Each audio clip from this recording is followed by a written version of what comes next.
Hello everyone, welcome to Keto Living. I am so excited about today because I love the recipe that we're going to do. But before we get started, let me just sort of help introduce this. Now it's fall and it's getting to that season, well, for most of you, soup weather. Unfortunately, soup weather hasn't gotten here yet, but I still enjoy soup year round. So today's recipe is a white minestrone soup. Now, the main recipe, or the basic recipe for this, is not my idea. This came from Rachel Ray, and what I did was I took her recipe and adapted it to keto friendly, make it keto friendly for all of us. So I love Rachel. I've always watched her show, and she's such a down-home person, and she makes you feel warm and comforting, and I like her. And I learned a lot from her by watching her. But several years ago, when I started this weight loss journey, I actually started because of her. She had a guest on her show called the Fab Four, and they were being led by Dr. Ian Smith. And they were having a diet, this diet, you know, and so I decided, well, I'm going to hop on this and give it a try. Well, I lost 100 pounds, and I was actually on Rachel's show for about that many seconds to thank them for motivating all of us to get started on this diet. Now, as most of you know, all total, over the last couple of years, I've lost 249 pounds. 129 pounds has been within the last year. So I'm really excited about my weight loss journey. And Rachel, if you're watching this and you can make it happen, I would love to meet Dr. Smith. But anyway, we're going to go ahead and get started. So let me put you down here. Okay, so don't let all these ingredients scare you, because this is a really simple recipe. And once you get the components together, it's really quick and easy, actually. So we're going to make a white minestrone soup. Now, minestrone screams beans and pasta and all those wonderful things that we used to eat that we don't eat anymore. And that's okay. I have some wonderful substitutes. And some things I could not find from the original recipe, so I'm just going to sub them out. But the basics are here. So what you're going to need is a chicken. Now this is a rotisserie chicken, already bought, done. So there you go.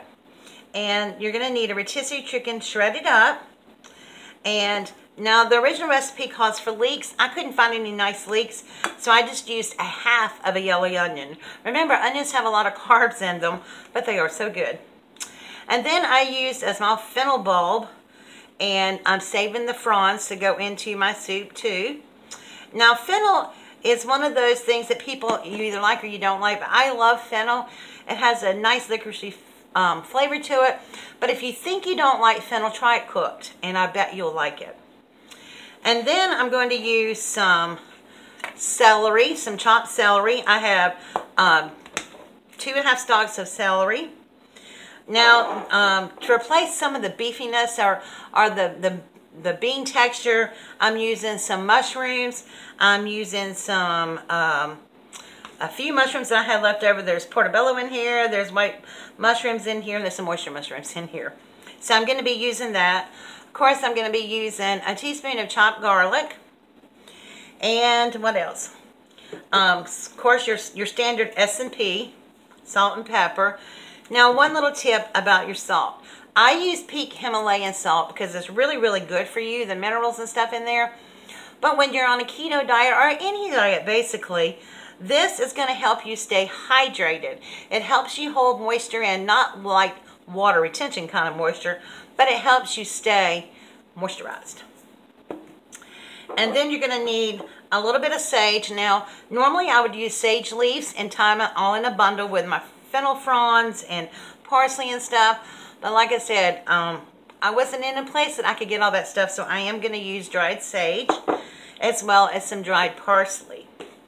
And then we're going to be using some escarole and some baby spinach. I like baby spinach and I like escarole too, but I couldn't find a big bundle of escarole, just some little ones.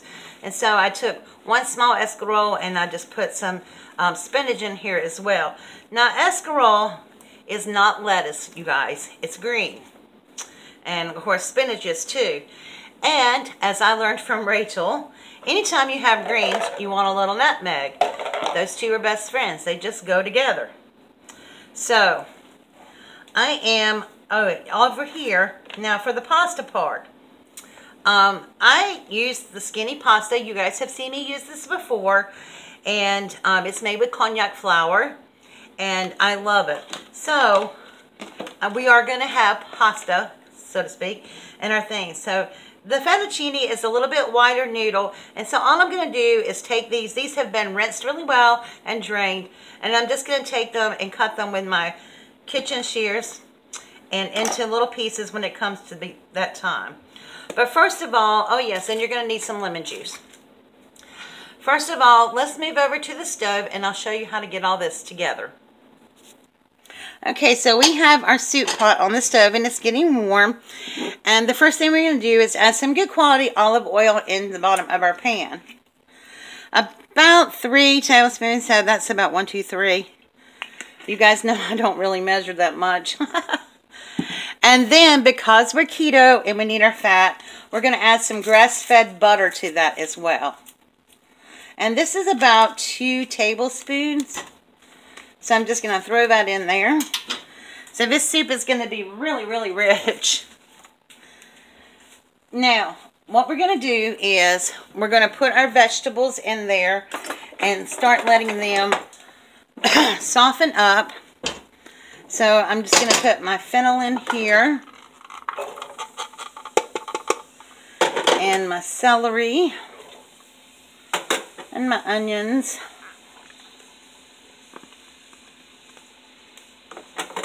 And of course our garlic.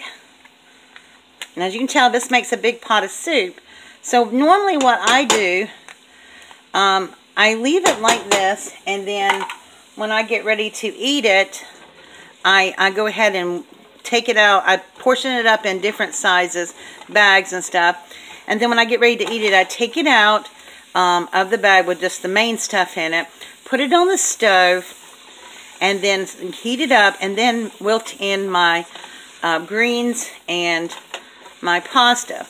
But since this is going to be shared with quite a few people today, I'm going to go ahead and just go ahead and cook it off for you. So we're going to let that start. I'm going to put my mushrooms in a few minutes. I'm going to season all of this because I season every layer of my food, as you should. Some pepper. I'm going to go ahead and put my sage in. So about that much. About, yeah, half palmful. I love sage. It's another one of my favorites. And then about 2 tablespoons of parsley. Put that in there. So I'm going to go ahead and let these start sweating out. And then I'm going to add my mushrooms.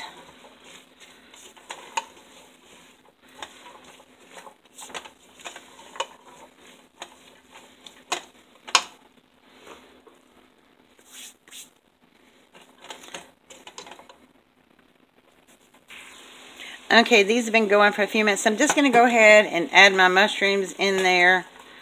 And just stir, stir, stir. And then I'm going to put a lid on these and let them spun out about 10 minutes. And then we'll put the rest of it together. Okay, guys, I wish we had smell-o-vision because I'm going to tell you, this smells amazing. So the next thing we're going to do is we're going to drop our little fennel frond in there, because that's the only thing I got that goes in my herb bundle.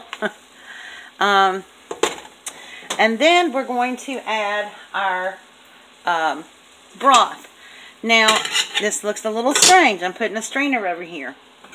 Whenever I buy chicken, whole chicken or parts of chickens, and it has skin and the bones and stuff, I save those parts and with all the fatty skin and stuff on it. And I'm going to try to do this without hurting myself. and I boil it. And I make my own stock. So I'm just using the strainer here to get my stock out. And if I need more, I can add broth to it. But now, there's still chicken parts on some of those bones, and I don't waste anything. You guys know me by now. And I will go back through all of that and make sure I got all the bones off. So here we have our soup. I'm going to turn that over. And then we're going to let that simmer for a few more minutes with the lid on it. Then I'm going to add in my chicken and wilt in my greens. Okay guys, something else I forgot to tell you that I went back and added is the rind of Parmesan cheese. When I buy Parmesan, you guys know that I don't buy pre-shredded cheese. I buy my own that I shred myself. And so I always buy the kind that has the rind on it. And I learned this from Rachel too.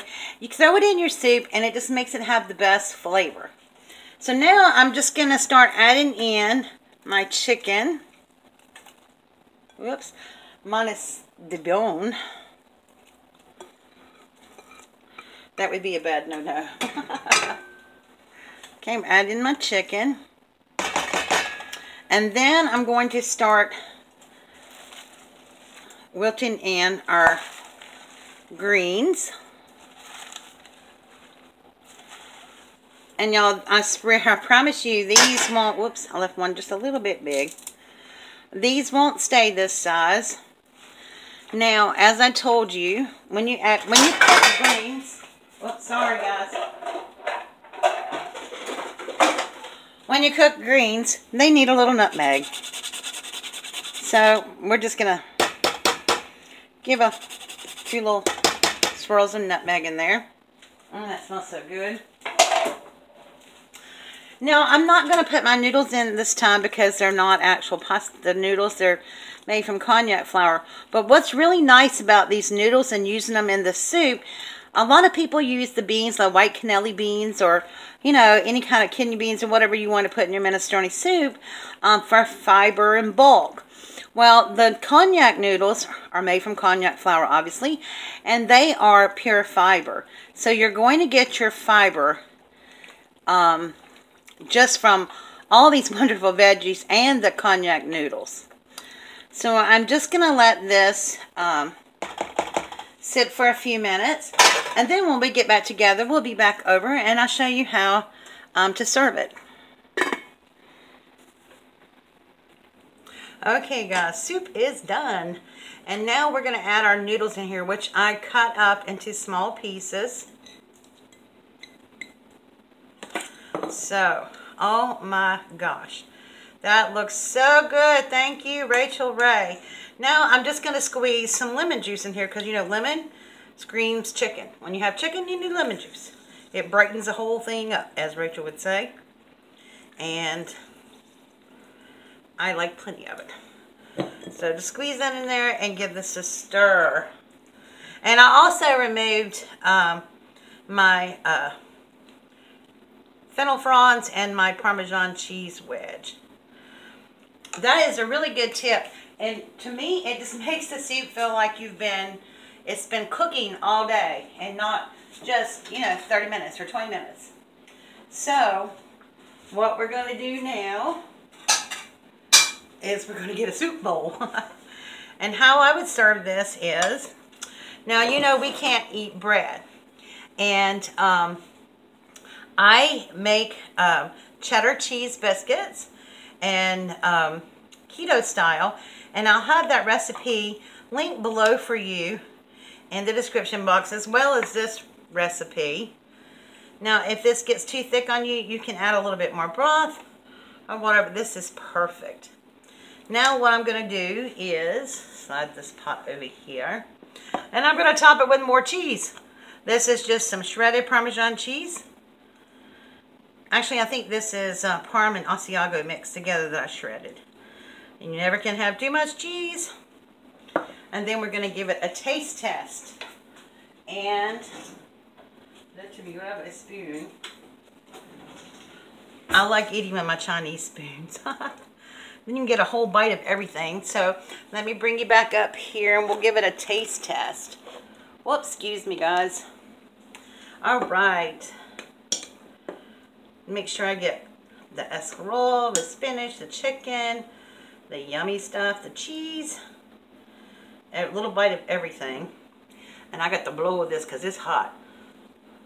Ooh, noodle hanging off.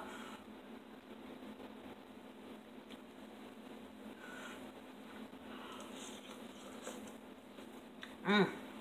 Mmm. Mmm.